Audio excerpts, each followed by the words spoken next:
Choose life. Choose a job. Choose a career. Choose a family. Choose a fucking big television. Choose washing machines, cars, compact disc players and electrical tin openers.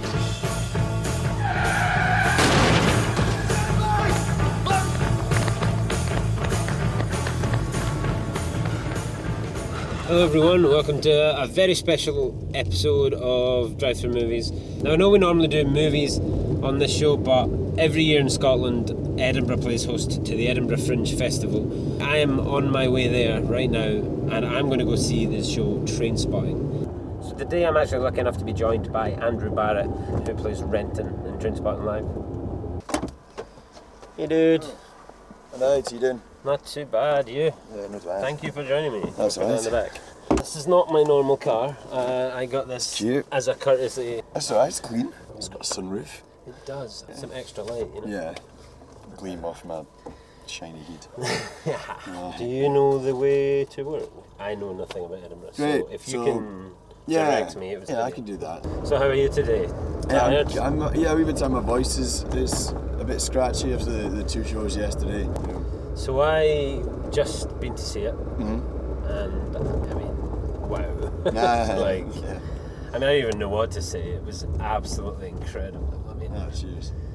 And I like to think, you know, I've seen a bit of theatre, but that was unlike anything I've ever seen before. It was so cool. Great, cheers. Were there any sort of moments that stood out to you? I loved the vibe when you came in was amazing. Oh, you know, like it was all set in like a tunnels. Yeah. The benches either side, so everyone's kind of right there in the middle of it. 200-year-old tunnel under the conference centre that we've sort of shoehorned a theatre into. We're very lucky that we get that venue all to our own for the Fringe, which is pretty rare. You're doing like what, up to 3 shows a day? Yeah, so we do 14 shows a week, which is the highest frequency of performances I've ever done with this show. That's my alarm telling me to wake up. It's great. Love being an actor. The alarm goes off at noon. It's great. And you've actually been with the production, what is it, 2 years now? Just over a year. So I met it in June of last year in New York City. We ran off Broadway for about 8 months, which was fantastic. Have you been to New York? I've not, no, actually. I'd love to. Yeah, it's great. It's just that pure epicenter of theatre. It was great. Yeah. You know, New York audiences were pretty shocked by a lot of it. I mean, I was going to say, like, I saw reports of, like, people fainting, people putting in assault claims. Is this all true? Yeah, we got lots of that. People send dry cleaning bills. The first show that we did in New York, this sort of well-to-do Upper East Side couple got... they don't even splattered, it was just the nudity. They got a bit Upper East Side on you. A little, you know, they sort of stood up as soon as I came out naked and they like, this is disgusting, you should be ashamed of yourselves. Yeah. We are decent people and you'll hear from our lawyers. Here's the thing, right? Trainspotting is not new. If you don't know what it is, why are you going to see it? I mean, it's good that people would go and try something new. Yeah. And if it isn't for you, totally fine. Like, just have a bit of class. Decorum when you leave. You know, I'll go and see a movie and I'm like, actually, this film isn't for me, and I'll leave. Totally fine with Trainspotting. We're deliberately controversial and provocative, so it's not for you. It's sound. And I mean, I do feel like I know you a little more intimately after seeing it's been inches from my shitty arse. Yeah, thank you for that, by the way. Don't think you were deliberately stopping in front of me and whacking me. That's where my lights were, actually. With that shitty blanket. Couldn't tell. Yeah, sure. Let's go a little bit around Edinburgh, why not? Considering you can't drive straight across the meadows. Tell me what I can do. Okay, man, you go for it, man. It's the Fringe. Stranger things have happened. The audience interaction was really a highlight. I was there with my friends Callum and Mikey, and they got a fair bit of... Yeah, I think I sat on one of your pals' laps for one of the scenes. Yes, he was kind of loving it. It was hilarious. Good. He was talking about how, like, the girl that Lauren.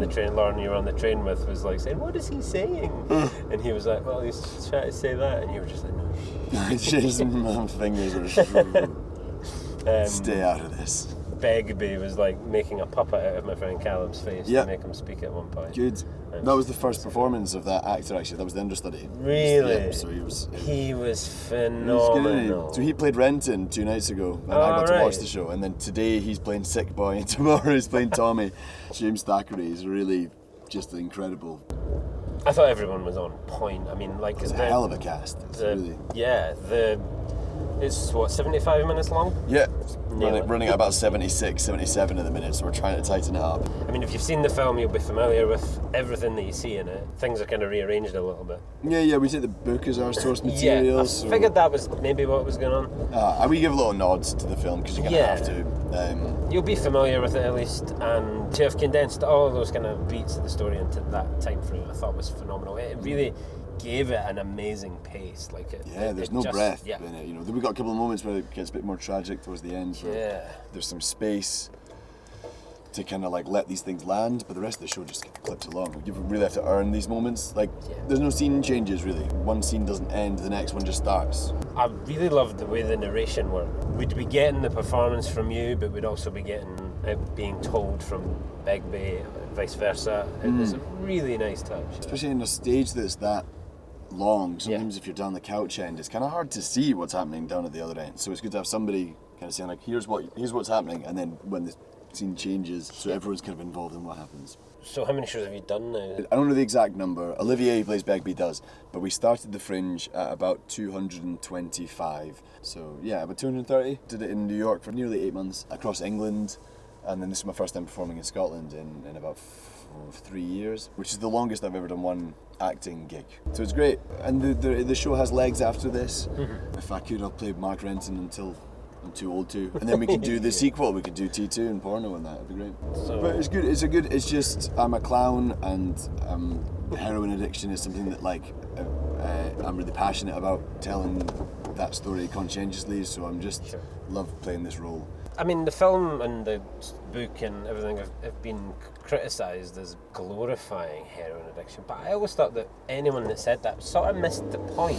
Well, there's an allure. That's the thing. A lot of these films and books come out, they get very preachy about drugs are awful, they ruin your life, there's no point in doing them, which just takes all the agency away from the fact that addiction is actually a disease. It isn't something that you kind of choose, and it can happen to anybody. So the film maybe makes heroin addiction a little chic and bohemian. Everyone looks cool, everyone's gorgeous. I thought it like in what you did, it presented it just as an honest thing from the perspective of the there's a reason why people do them. So then it brings all that to the table, and it just says, well, make what you like of it. But everyone watches these things and takes something different away from it. In your entire run, though, has there been any highlights, stand-out? Irvin Welsh came to see the show on Friday a few days ago. Wow. That was pretty fucking cool.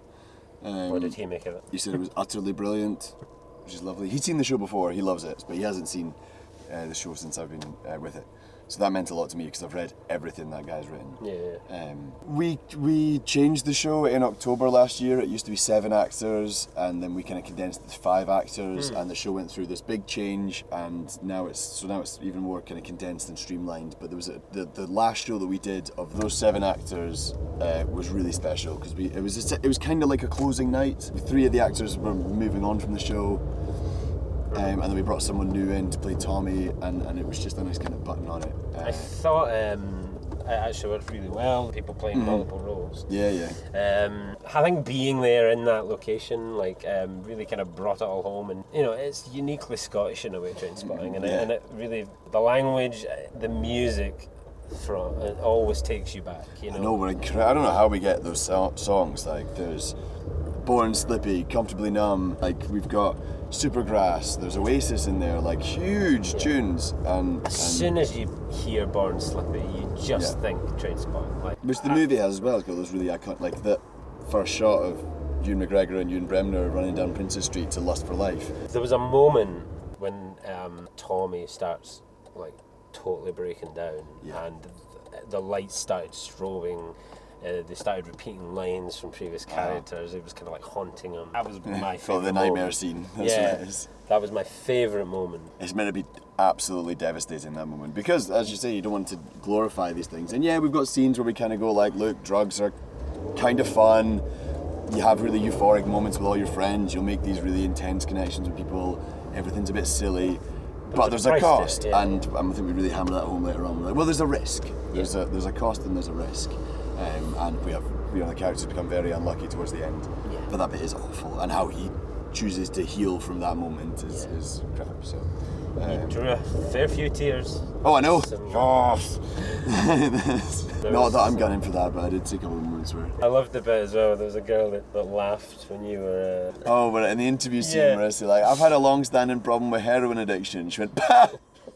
Right next to you. I was like... You just were like, cheers, love. It's fucking and that serious. That girl you offered the fucking speed to or whatever, and she took it, and you just feel like, oh, good on you, love. You never even hesitated. No hesitation. It's always good when you pick someone who like looks like your mum, and then she just goes straight in. See, I like all you've done this before.